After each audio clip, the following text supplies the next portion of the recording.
Aujourd'hui, mon Église à toi, pour annoncer parole, avec l'amour, avec la joie, partage l'évangile. Aujourd'hui, mon Église à toi, pour annoncer parole, et transmettre l'évangile par tous côtés. Bienvenue à tous à sa 7e cours sur la catéchèse.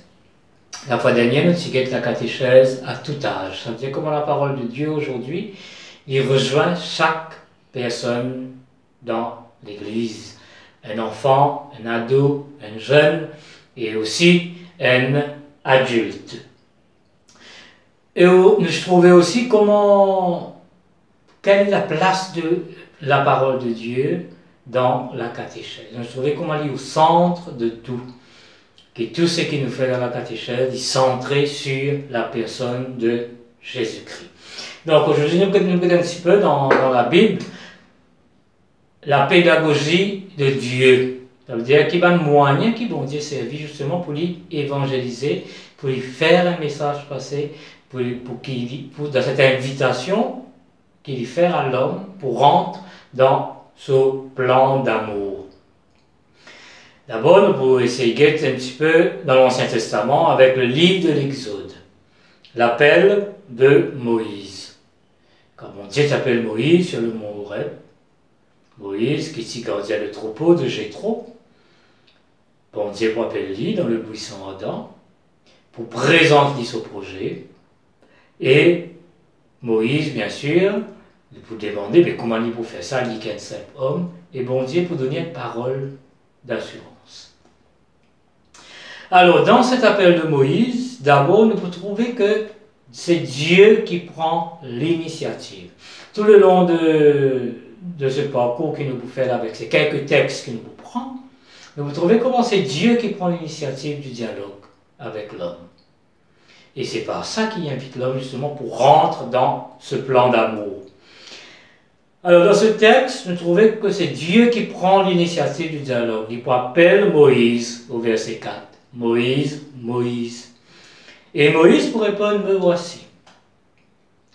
Et quand bon Dieu pour expose ce plan, ce qu'il y a, ce qu'il a trouvé, il peut exprimer ce qu'il a trouvé, ce qu'il a entendu. C'est que Dieu est attentif à ce qui se passe autour.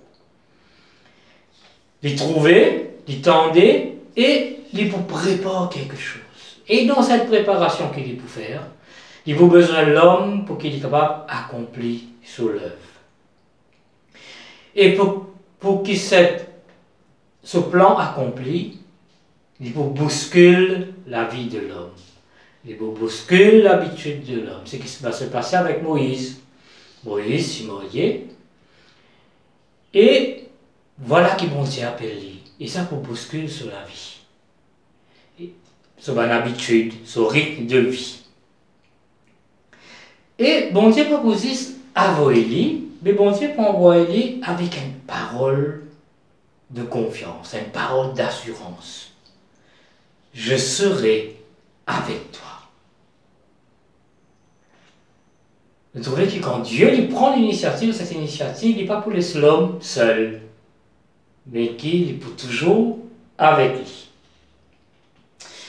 Deuxième exemple que nous sommes capables de prendre, c'est le livre de Jérémie, la vocation de Jérémie. Comme on dit, appelle lui, pareil. Donc, c'est toujours Dieu qui vous prend l'initiative pour appeler Jérémie. Et bon Dieu, cette fois-ci, il n'est pas pour guetter sur hauteur, sur la taille, parce que Jérémie, c'est encore un enfant, comme on dit, appelle lui. Et il vous confie lui une mission. Bon Dieu, il connaît chacun de bonnes personnes qui y appelé. Et il vous demande, Jérémie, être le porte-parole, être son instrument, être sa voix. Et dans cet appel, il faut respecter aussi la liberté de la personne. Et dans cet appel de Jérémie, ce qui est intéressant, c'est que quand bon Dieu peut appeler Jérémie dit, vous savez, moi un enfant, qui ça là qui peut écouter moi? Et bon Dieu dit comme ça, c'est moi qui qui cause à travers toi. Donc, pour être cet instrument. Et en chacun de nous, Dieu parle à travers chacun de nous aussi.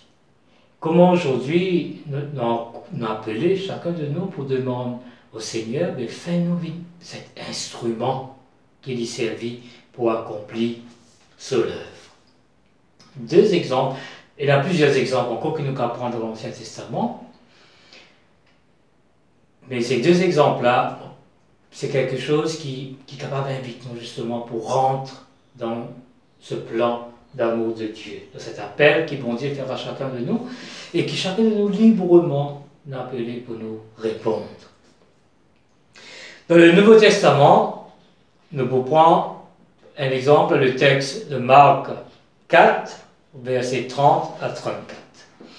Que Jésus raconte une parabole, la graine de moutarde, qui nous sème en terre, c'est la plus petite de toutes les semences, mais quand nous sème, il grandit, et il dépasse tout les plantes potagères, et les oiseaux du ciel viennent faire un nid dans ce bonne branche. Et au verset 33, il peut dire, par de nombreuses paraboles semblables, Jésus leur annonçait la parole dans la mesure où ils étaient capables de l'entendre. Là, nous trouvons que Jésus il vous servit d'une image, plusieurs images pour annoncer sa parole de Dieu. Là, il servit l'image de la graine de moutarde. Et pour lui faire comprendre le plan de Dieu, pour lui faire comprendre le plan de Dieu. Au début de cet évangile, à quoi allons-nous comparer le règne de Dieu? Le règne de Dieu, c'est le plan de Dieu, son accomplissement, ce que Dieu veut faire. Et à la fin, il vous dire, dans la mesure où ils étaient capables de l'entendre, ce qui veut dire, il peut exprimer sa parabole-là dans la mesure que chacun nous capable vraiment comprendre ce qu'il peut dire. Donc Jésus vous servait sa même image-là pour lui faire comprendre le plan de Dieu, et il faut prendre du temps pour faire comprendre ce plan. C'est dans le temps. C'est pas dans le tout de suite, mais c'est dans le temps. Dans le même évangile, au chapitre 9, au verset 33 et 35, vous avez des disciples, Jésus avec ses disciples, peut marcher, et dès là-dedans pour discuter en route qui est le plus grand. Et là, cette fois-ci, Jésus encore, il commence le dialogue. Mais avant de commencer le dialogue, il faut écouter et il faut analyser ce qui va l'appétit.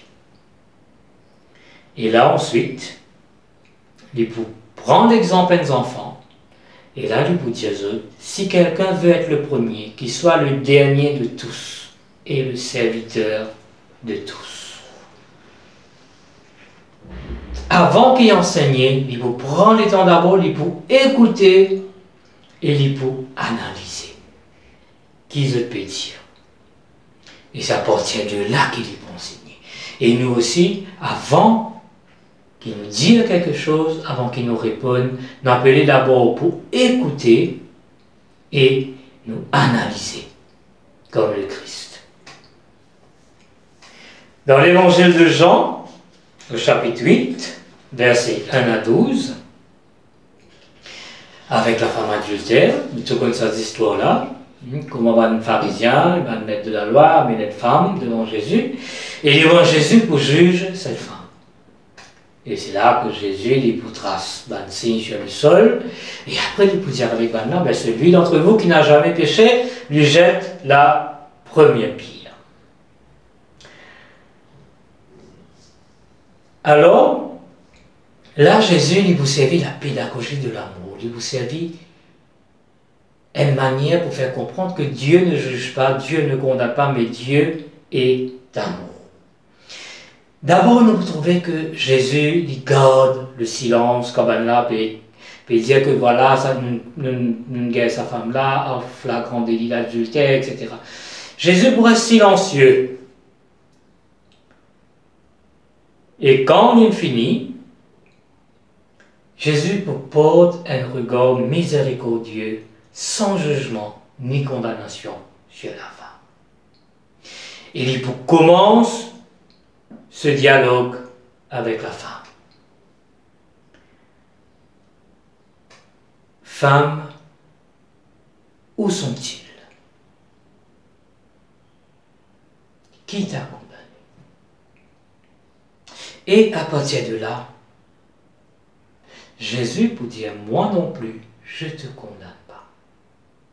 Et en même temps que Jésus porte ce regard miséricordieux sur la femme, ce regard plein de tendresse, d'amour, sans jugement, et vous cette femme-là va. Tes péchés sont pardonnés. Mais en même temps qu'il y renvoie la femme, il vous propose à cette femme un chemin de conversion. Et désormais, ne pêche plus.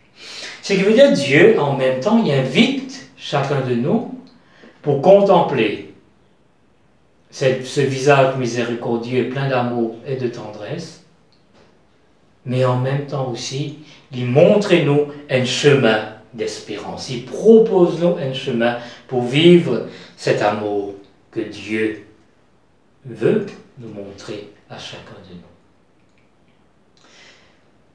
Pour vivre notre vie de chrétien aujourd'hui, continuons à prendre du temps pour contempler Jésus dans la parole de Dieu. Et demandons au Seigneur de nous donner cette grâce, de vivre cette imitation du Christ de notre vie quotidienne. Merci. À la prochaine. Azodi, mon Église à toi, pour annoncer parole, avec l'amour, avec la joie, partage l'évangile. Azodi, mon Église à toi, pour annoncer parole.